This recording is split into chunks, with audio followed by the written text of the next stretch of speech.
જય શ્રી કૃષ્ણ મિત્રો, આપ જોઈ રહ્યા છો આપની ચેનલ યુટ્યુબમાં આપ સૌનું સ્વાગત છે। ઉખારણ સાંભળવાથી આરોગ્યની પ્રાપ્તિ થાય છે। ઉખારણ સાંભળવાથી આખો વર્ષ તાવ, એકાંતરિયો કે કોઈ પણ પ્રકારનો તાવ નથી આવતો। ભૂત, પ્રેત, પેશા, જાથા વગેરેમાંથી પણ મુક્તિ મળે છે। મહારોગ થતો નથી। આપને આ વિડીયો જોઈ રહ્યા છો તો સબસ્ક્રાઈબ કરી દેજો, જેથી બધા વિડીયો આપ સુધી તુરંત પહોંચી શકે। ધન્યવાદ મિત્રો। આ વિડીયોમાં આપણે ઉખારણ ભાગ 4ની સુંદર કથા વાર્તા સાંભળીશું। શ્રી ગણેશાય નમઃ। રોણિતપુરમાં વસવાટ કરતી પરમ સુંદર સ્ત્રીઓ ચિત્ર નિર્માણ કલાની દ્રષ્ટિએ અતિશય અદ્ભુત આશ્ચર્ય પામી હતી। પછી વૈશાખ માસના શુક્લ પક્ષની બારસના દિવસે જ્યારે સખીઓથી ઘેરાયેલી ઓખા પોતાની હવેલીની અગાશી પર પોતાની સખીઓના ટોળાથી વીંટાઈને જ્યારે સૂતી હતી, ત્યારે ઉમાદેવીએ જે કંઈ કહ્યું હતું તે મુજબ એક પુરુષે સ્વપ્નમાં ઓખાને રમાડી હતી। તે સમયે સ્વપ્નાવસ્થામાં પણ ઓખા ઉમાદેવીના વચનથી પ્રેરાઈને રડવા લાગી હતી। તે સ્વપ્નમાં પણ વિધવિધ ચેષ્ટાઓ કરતી હતી। જ્યારે એ પુરુષે ઓખાને રમાડી હતી ત્યારે તે સ્ત્રી સ્વભાવને પ્રાપ્ત થઈ હતી।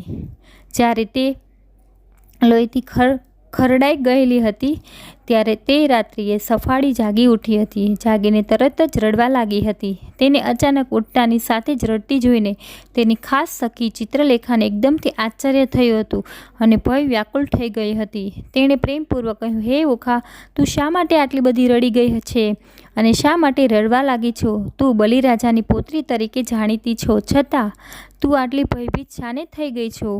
તને આ લોકમાં તો કોઈ ભય જ નથી। તારા પિતા તો રણભૂમિમાં દેવોનો પણ નાશ કરનારા હોય। તું અભય છે। તું ઊભી થા અને શાંત થઈ જા। તું ખોટી ચિંતા કરીને ખેદ ના કર। હે કમલ નયની, આવા નિવાસ ગૃહોમાં તને ભય ન થવો જોઈએ। ઇન્દ્રાણીનો પતિ દેવેશ્વર ઇન્દ્ર સર્વદેવોની સાથે આપણા નગર સુધી હજી તો આવ્યો જ નહોતો, એટલામાં તો તારા પિતાએ તેને અનેકવાર રમણ મેદાનમાં પરાજિત કર્યો હતો। તારા પિતા દેવોનો પણ ભય પહોંચાડે છે, અસુરોમાં સર્વશ્રેષ્ઠ છે, પછી તું આટલી શાને ડરી રહી છે? પ્રિય સખી ચિત્રલેખાએ જ્યારે ઓખાને આમ કહ્યું ત્યારે ઓખાએ સ્વપ્નમાં જેવું પુરુષનું રૂપ જોયું હતું અને એ પુરુષે પોતાની સાથે સહશયન સુખ ભોગવ્યું હતું તે તમામ વાત ચિત્રલેખાને કહી સંભળાવી। હે સખી, હું સતી સાધ્વી સદાચારી કન્યા છું, છતાં પણ કોઈ પુરુષે સ્વપ્નમાં આવીને મને ભોગવીને લોહી લુહાણ કરી છે, તો હવે હું જીવવાનો શું ઉમંગ રાખું? શત્રુદમન કરનાર દેવશત્રુ મારા પિતાએ શું જવાબ આપીશ? મારો વંશ મહાપ્રતાપી છે, તેમાં મેં ડાઘ કલંક લગાડ્યું છે। આથી હવે મારા માટે જીવતા રહેવા કરતાં મરવું યોગ્ય છે। હવે મારે જીવવું જ નથી। મેં સપનામાં કોઈ પુરુષને પ્રિય રૂપે મેળવ્યો હતો, જાણે હું જાગતી હોઉં તેમ મને ભોગવીને મારી આવી દશા કરી નાખી છે। મને કયા પુરુષે આવી કરી નાખી? હું કુંવારી હોવા છતાં સપનામાં આવીને કયા પુરુષે મારી આવી હાલત કરી નાખી? હવે મને જીવવાની બિલકુલ ઈચ્છા જ નથી। મેં આ કુળને કલંક લગાડ્યું છે। હું કુલાંગાર છું। હવે મને કોઈનો આશ્રય નથી। સાધ્વી નિષ્પાપ સ્ત્રીઓમાં અગ્ર રહેલી મારા જેવી સ્ત્રી આ રીતે કલંકિત થઈને જીવતી રહી શકે નહીં। ઓખા આવો વિલાપ કરી રહી હતી। તે અનાથથી જેમ રુદન કરી રહી હતી। એનો વિલાપ સાંભળીને સર્વ સખીઓ બેભાન થઈ ગઈ હતી। તે સઘળી સખીઓએ એક થઈને આંખોમાં ચોધાર આંસુ સાથે ઓખાને કહેવા લાગી, હે દેવી, દુષ્ટ કે અદુષ્ટ મનને લીધે જે કંઈ શુભ કે અશુભ કરાય છે તે જ શુભ કે અશુભ લેખાય છે। હે પ્રિય સખી ઓખા, તારું મન તો જરાય દુષ્ટ નથી, તેથી તે મનથી તો અશુભ કર્યું જ નથી। હે ભામિની, દેવયોગે બળાત્કારથી તું ભોગવાય છો અને તે પણ સ્વપ્નનાથમાં, તેથી તારા વ્રતનો લાભ થયો નથી। હે દેવી, વ્યાભિચારથી તારાથી કોઈ અપરાધ થયો નથી। સ્વપ્નમાં થયેલો દોષ મનુષ્યલોકમાં દોષ હોઈ શકે જ નહીં। તેમ ધર્મના મહાન ઋષિઓ કહે છે, મન, વચન અને કર્મથી જે સ્ત્રી દુષ્ટ થયું હોય તે જ પ્રાપ્ત કહેવાય। એમ વિદ્યાનોએ કહ્યું છે કે હે બીકણ સ્ત્રી, તારું મન તો સર્વકાળે વિચલિત થતું દેખાતું નથી, તો પછી તને દોષિત કેમ કહી શકાય? તું બ્રહ્મચારિણી છે, સાધ્વી, શુદ્ધ ભાવવાળી તથા શુદ્ધ હૃદયવાળી છે। તું સૂતી હતી ત્યારે સ્વપ્નાવસ્થામાં આ અવસ્થાને પામી, તેથી તારા ધર્મનો લોપ થયો નથી। જેનું મન પ્રથમ દુષ્ટ થયું હોય, પછી જેણે કર્મ પાપ કર્યો, જાણી બૂજીને કર્યું હોય તેને જ વિદ્યાનો દુષ્ટ કહે છે। પણ હે ભામિની, તું મનથી દુષ્ટ નથી, તે જાણી જોઈને પાપ કર્યું નથી, છતાં સ્વપ્નાવસ્થામાં આવી દશાને પામી છે। તેથી સાબિત થાય છે કે કાળ મહાન છે. જે કાળે બનવાનું હોય છે તે બનવા કાળ જ બને છે. સર્વ સખીઓએ આ રીતે સમજાવવા છતાંય ઓખા તો રડતી જ રહી. ત્યારે કુંભાર પુત્રી ચિત્રલેખાએ તેને કહ્યું, હે વિશાળ નેત્રોવાળી, તું શોકનો ત્યાગ કર. હે સખી, મેં જે આ વાક્ય સાંભળ્યું છે તેને તું યોગ્ય રીતે સત્ય સમજીને સાંભળ. હે ઓખા, તું જ્યારે તારા સુંદર પતિનો વિચાર કરતી હતી ત્યારે પાર્વતી દેવીએ દેવાધિદેવ શંકર સામે તને જે વચન આપ્યું હતું તેને હે ભામિની તું યાદ કર. વૈશાખમાં શુક્લ પક્ષની બારસની રાત્રિએ તું જ્યારે હવેલીમાં સૂતી હોઈશ ત્યારે સ્વપ્નમાં તું રુદન કરતી હોઈશ, છતાં તને જે પોતાની સ્ત્રી રૂપે ભોગવશે તે શૂરવીર પુરુષ તારો પતિ અવશ્ય થશે, જે શત્રુ વિનાશક છે. આ રીતે પાર્વતીએ પ્રસન્ન થઈને કહ્યું હતું તેને તું યાદ કર. તેમનું વચન ક્યારેય મિથ્યા થનાર નથી. તો પછી હે સખી, તું રુદન શા માટે કરી રહી છે? જ્યારે ચિત્રલેખાએ ઓખાને આમ કહ્યું ત્યારે ઓખાને અચાનક જ પાર્વતી દેવીનું વચન યાદ આવ્યું અને તેમણે રડવાનું બંધ કરી દીધું. અને પછી ઓખા કહેવા લાગી, હે ભાવિની, શંકર ભગવાન જ્યારે ક્રીડા કરી રહ્યા હતા ત્યારે દેવી પાર્વતીએ મને વચન આપ્યું હતું તે મને યાદ હવે આવે છે. તેમના કહેવા પ્રમાણે જ મેં સ્વપ્નમાં અનુભવ્યું છે. ઉમા માતાએ જો એ જ મારો પતિ કહ્યો છે તો મારે તેને કયા પ્રકારે જાણવો જોઈએ તે માટે જે કરવું ઘટે તે તું કર. ઓખાએ આમ કહ્યું ત્યારે કુંભારની પુત્રી ચિત્રલેખા અર્થતંત્રમાં અતિશય વિદ્વાન હોય કહેવા લાગી, હે દેવી, તેનું કુળ જાણવામાં નથી અને તેની કીર્તિ યા પુરુષાર્થ વિશે કોઈ કંઈ જ જાણતું નથી. તો આ શું છે કે જેથી તું આટલી બધી મોહિત થઈ ગઈ છે? અરે, જેને કદી જોયો કે સાંભળ્યો નથી તેને તે સ્વપ્નમાં છે. તો હે બીકણ સ્વભાવવાળી એ રતિ ચોરને આપણે કઈ રીતે જાણવો જોઈએ? હે પ્રિય સખી, જેણે તને રુદન કરતી પરાક્રમ કર અને બળાત્કારથી અંતઃપુરુષમાં પ્રવેશ કરીને ભોગવી છે તે કોઈ સામાન્ય પુરુષ તો નહીં જ હોય. જે તારા લોક વિખ્યાત નગરમાં જબરદસ્તીથી પ્રવેશ્યો હતો તે એકલો શત્રુઓનો સહાકાર હોવો જોઈએ. જે આદિત્યો, વસુઓ, રુદ્રો અને અતિ પ્રતાપી 2 અશ્વની કુમારો ભયંકર પરાક્રમી ગણાય છે તે પણ શોણિતપુરમાં પ્રવેશવાને યોગ્ય નથી. છતાં જે અહીં પ્રવેશ્યો હતો તે સર્વ દેવો કરતોય સેકન્ડો ગુણોથી ચડિયાતો હોવો જોઈએ, કારણ કે શત્રુઓનો વિનાશ કરનાર પુરુષે બાણાસુરના મસ્તક પર આક્રમણ કરીને શોણિતપુરમાં પ્રવેશ કર્યો હતો. હે કમળનયની, આવો શૂરવીર અને યુદ્ધમાં કુશળ પુરુષને સ્ત્રીપતિ નહીં થાય તેના જીવતરનો શો અર્થ? અર્થાત તે સ્ત્રીના જીવનનો કે ભોગોનો ખર્ચ નથી, તે કેવળ વ્યર્થ જ ગણાય. પાર્વતી દેવીએ તારા પર કૃપા કરી અને તેમની કૃપા કામદેવ જેવો પતિ તને મળ્યો છે. હવે હે સખી, તું મારી વાત ધ્યાનથી સાંભળ. તે કોનો પુત્ર છે તથા એ કયા કુળનો છે તે આપણે અવશ્ય જાણવું પડશે. જ્યારે ઓખાને ચિત્રલેખાએ આ પ્રમાણે સમજાવી ત્યારે ઓખા બોલી, હે સખી, હું એ પુરુષને કેવી રીતે જાણીશ? હે સખી, મને કંઈ જવાબ મળતો નથી. લોક પોતાના કાર્ય માટે મૂંઝાય છે. પોતાનું કાર્ય કઈ રીતે કરવું તે લોકોને સૂચતું નથી. માટે હે, જે પ્રમાણે જીવ પ્રાપ્ત કરું છું તે મુજબ તું ચિંતન કર. ઓખાનું આ વાક્ય સાંભળીને ચિત્રલેખા બોલી, હે વિશાળ નેત્રી ઓખા, આ ચિત્રલેખા તારી સખી છે. તે સંધિ વિગ્રહના કાર્યમાં સર્વ રીતે કુશળ છે. તેથી હે સખી, તું મને એ વિશે જલ્દીથી જણાવ. મને સર્વત્રૈલોક્ય સર્વ રીતે સદાય જાણવામાં છે. ચિત્રલેખાનું આવું વાક્ય સાંભળીને ઓખા આશ્ચર્યચકિત થઈ ગઈ હતી. દીન ભાવે 2 હાથ જોડીને ઓખાએ તેને સ્વપ્નાવસ્થામાં બનેલ બનાવ વિશે કહ્યું. ત્યારે ચિત્રલેખાએ તેને હૈયાધારણ આપી. પછી ઓખા બોલી, હે સખી, હવે તું મારા અંતિમ વચન સાંભળ. તું આજે મારા પ્રિય ભરથાર કે જે કમળનયન છે, મદમસ્ત હાથી જેવી ચાલવાળા છે, તેને જો તું અહીં નહીં લાવે તો હું મારા પ્રાણનો ત્યાગ કરીશ. ત્યારે ચિત્રલેખા બોલી, તું જે કહે છે એ વાત અમારાથી જાણી શકાય તેમ નથી. એ ચોરને કુળ, વર્ણ, શીલ કે સ્વભાવથી કે રૂપથી કે દેશથી મેં કંઈ જાણ્યો નથી. પરંતુ હે સખી, મારાથી જે કંઈ બુદ્ધિયુક્ત રીતે થઈ શકે છે અને મને જે કંઈ સૂઝ્યું છે તે વિશે તું મારું વાક્ય સાંભળ, જેથી તું તારી ઈચ્છા પ્રમાણે તે વ્યક્તિને પ્રાપ્ત કરી શકે. હે સખી, દેવો, દાનવો, યજ્ઞ, ગંધર્વો, સર્પો, ઉર્ગો અને રાક્ષસો જેઓ પ્રભાવથી રૂપથી અંતે ઉલટી ઉત્તમ ગણાય છે, તેમના પ્રભાવ પ્રમાણે સર્વ પુરુષોને હું તારી સામે ચિત્રી બતાવીશ.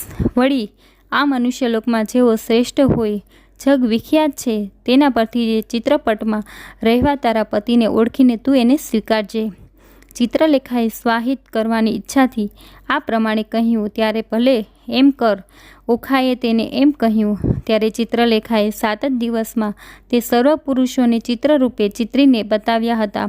અને ઓખાએ કહ્યું, આ દેવોમાં જે મુખ્ય છે અને દેવવંશમાં જન્મેલા છે, કિન્નરો, સર્પો, રાક્ષસો તથા ગંધર્વો, અસુરો અને દૈત્યોમાં ચોપાસ જે મુખ્ય છે અને બીજા જે ભોગવી નાગો કહેવાય છે, તે સર્વને મેં આ ચિત્રપટમાં ચિતર્યા છે. તેમને તું ધ્યાનથી જો હે સખી. આ બધા જે પુરુષ તારા પતિ જેવો રૂપાળો હશે તેને પણ મેં ચિતરેલા છે, માટે ધ્યાનથી જો. પછી મદમદ દેખાતી ખોડાએ સર્વ દેવો, દાનવો, ગંધર્વો, વિદ્યાધરોના સમૂહ એને જોયા. પછી શ્રી કૃષ્ણ અનિરુદ્ધને જોઈને તેના નેત્રો વિસ્મયથી આનંદિત થયા હતા.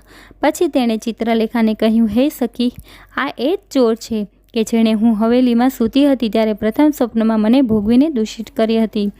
તેનું રૂપ હું ઓળખી ચૂકી છું. મારી મૈથુન ક્રીડા રતિનો આચોર ક્યાંથી આવ્યો હે સખી? આના વિશે તું મને વિગતવાર જણાવ. તેનું કુળ, શીલ, સગા સંબંધીઓ કોણ છે હે ભામિની? આનું નામ શું છે? એ બધી વિગતો જાણ્યા પછી જ હું એ વિશે નિર્ણય કરીશ. ત્યારે ચિત્રલેખા તરત જ હસી પડતા બોલી, એ પુરુષ ત્રૈલોકના નાથ શ્રી કૃષ્ણનો પૌત્ર છે. તેના પરાક્રમો ભયાનક છે. ત્રિલોકમાં આવો પુરુષ કોઈ થયો નથી કે જે પરાક્રમોના તેની બરાબરી કરી શકે. પર્વતોને જ ઉખેડીને તે જ પર્વત ઉચકીને બીજા પર્વતોના ચૂરા કરી શકે. તે પોતે બળવાન છે. યદુ શ્રેષ્ઠ, આ પુરુષ જો તારો પતિ થયો છે તેથી તું પ્રશંસાને પ્રાપ્ત છે. ત્રિનેત્રધારી ભગવાન શંકરના પત્ની પાર્વતી દેવી એ તારા પર કૃપા કરી છે અને તારે યોગ્ય સજ્જન પતિ મેળવી આપ્યો છે. ત્યાર પછી તરત જ ઓખા આનંદ વિભોરથી બોલી ઉઠી, હે પ્રિય સખી, આ કામને માટે તું લાયક જ છે. હે સખી, મને અન્ય કોઈ ગતિ કે આધાર નથી, માટે ગતિરહિત એવી મને તું જ શાંતિરૂપા થા. તું અંતરિક્ષમાં ફરી શકે એવી યોગીની અને ઈચ્છિત રૂપ ધારણ કરનારી છે, માટે તું મારા પ્રિયતમને જલ્દીથી અહીં લઈ આવ. હે ડરપોક, તું એનો ઉપાયનો વિચાર કર. હે પ્રિય સખી, ખૂબ જ તર્ક અને વિચાર કર્યા પછી જ જે તું ઉપાય વડે કાર્ય સિદ્ધ કરે તે ઉપાય કરીને હે સખી, મને અન્ય કોઈ ગતિ કે આધાર નથી, માટે ગતિ રહિત એવી મને તું જ ગતિરૂપા થા. તું અંતરિક્ષમાં ફરી શકે તેવી યોગીની અને ઈચ્છિત રૂપ ધારણ કરનારી છે, માટે તું મારા પ્રિયતમને જલ્દીથી અહીં લઈ આવ. હે ડરપોક, તું એના ઉપાયનો વિચાર કર. હે પ્રિય સખી, ખૂબ જ તર્ક અને વિચાર કર્યા પછી તું જે ઉપાય વડે કાર્ય સિદ્ધ કરે તે ઉપાય કરીને હે સખી, તું સફળ થઈને પાછી ફરજે. જે મિત્ર આફતમાં મદદરૂપ થાય છે તે જ સાચો મિત્ર કહેવાય છે. હે સખી, હું કામાગ્નિથી પીડાઉં છું, તો તું મારા પ્રાણને ધારણ કર ને તું મારા પ્રિય પાત્રને નહીં લાવે તો હે સખી, હું તરત જ મારો પ્રાણને ત્યાગ કરીશ. ત્યારે ચિત્રલેખા હૈયાધારણ આપતા બોલી, હે કલ્યાણી, તું મારું વચન સાંભળ. હે દેવી, જેમ બાણાસુરની આ નગરીનું સર્વ રીતે રક્ષણ થાય છે તે જ રીતે હે બીકન દ્વારકા નગરીનું પણ રક્ષણ થાય છે. તેથી એ દ્વારકા દેવોથી પણ પરાજિત થવી મુશ્કેલ છે, કારણ કે તે લોખંડના તારોથી સુરક્ષિત છે. દરવાજા ગુપ્ત છે. દ્વારકામાં વસતા યાદ કુમારો તેનું ચોપાસથી રક્ષણ કરી રહ્યા છે. સમુદ્રમાં જળમાય ખાઈ રહેલી છે. વિશ્વકર્માએ દ્વારકાની રચના કરી છે. શ્રી કૃષ્ણની આજ્ઞાથી બળવાન પુરુષો તેનું રક્ષણ કરે છે. નગરીનો પર્વતમય કિલ્લો અને તેની આજુબાજુ ખાય છે. દુર્ગમ માર્ગે એમાં જઈ શકાય છે. તે ઉપરાંત ચારે બાજુ 7 કિલ્લા છે. તેને ધાતુઓથી સુભૂષિત પર્વતો વળી નિર્માણ કરાયા છે. અજાણ્યા કોઈ પણ તેમાં પ્રવેશી શકતા નથી, માટે તું મારું તારા પિતાનું રક્ષણ કર. ત્યારે ઓખા જીદ ભર્યા અવાજે બોલી, હે સખી, યોગ પ્રભાવથી તારો દ્વારિકામાં પ્રવેશ શક્ય છે, તો પછી મને અતિશય વિલાપ કરવાની તને શો ફાયદો? હું તને આમ કહું છું તેનું કારણ સાંભળ. અનિરુદ્ધનું મુખ પૂર્ણચંદ્રમા જેવું પ્રભાવવાળું છે. તેને જો હું નહીં જોઉં તો છેવટે યમલોકમાં જઈશ. હે ભામિની, કોઈ પણ દૂતને મેળવીને કાર્ય સિદ્ધ કરી શકાય છે, માટે જો તું મને જીવિત જોવાની ઈચ્છતી હો તો તું જલ્દી અહીંથી દ્વારિકા ઉપડ અને દૂતપણું કર. મારા પ્રેમભર્યા વચનો જો તું સમજતી હો તો મારા અનિરુદ્ધને અહીં વીજળી વેગે લઈ આવ. જે કામ આવેશવાળી કામિનીઓ કામથી પીડાયેલી હોય અને કામમદથી વિહવળ બની હોય તેમના જીવનનો સંદેહ હોય છે. તેઓ સ્વકુળ નાગને નાશને પણ જોતી નથી, દરેક કાર્ય માટે પ્રયત્ન કરવો ઘટે. હે વિશાળ નેત્રી, તું દ્વારિકામાં પ્રવેશવાને સમર્થ છે. વળી મેં સારી રીતે તારી સ્તુતિ પણ કરી છે. તો હે ભીરુ, તું મારા પ્રિયતમનું દર્શન કર, મને જલ્દીથી તેની સાથે મધુર મિલાપ કરાવી આપ. ત્યારે ચિત્રલેખા શાંતિથી બોલી, હે સખી, તે મને અમૃત તુલ્ય વચનો કહીને સારી રીતે સ્તુતિ કરી છે. મધુર અને પ્રિય વાણીથી મને પ્રેરણા કરી છે. હવે હું શીઘ્ર દ્વારિકા ભણી પ્રયાસ કરું છું. એ નગરમાં પ્રવેશ કરીને યાદવ કુળમાં ઉત્પન્ન થયેલ તારા પ્રિયતમ અનિરુદ્ધને અહીં લાવું છું. આવું દાનવોને ભયભીત કરનાર અમંગળ છતાં સત્ય વચન કહીને ચિત્રલેખા મનમાં સમાન વેગપૂર્વક તરત જ ત્યાંથી અદૃશ્ય થઈ ગઈ. ચિત્રલેખાએ એ દિવસે ત્રીજા મુહૂર્તમાં બાણાસુરના નગરમાંથી અદૃશ્ય રૂપે પ્રણય કર્યું. ચિત્રલેખા પોતાની સખી ઓખાનું કલ્યાણ કરવા માંગતી હતી. તપોધનનું પૂજન કરતી કરતી ક્ષણવારમાં શ્રીકૃષ્ણની રક્ષિત દ્વારિકામાં પહોંચી ગઈ. એ દ્વારિકા કૈલાસ શિખર જેવા આકાર મહેલોમાં શોભતી હતી. સુંદર તારાથી ખંડિત અને સુભોષિત દ્વારિકાને ચિત્રલેખાએ દૂરથી નિહાળી. ઓખાહરણ ખંડ 4 સમાપ્ત. આપને આ વિડીયો ગમે તો પ્લીઝ મારી ચેનલ સબસ્ક્રાઈબ કરી દેજો. મળીશું આગળના વિડીયોમાં.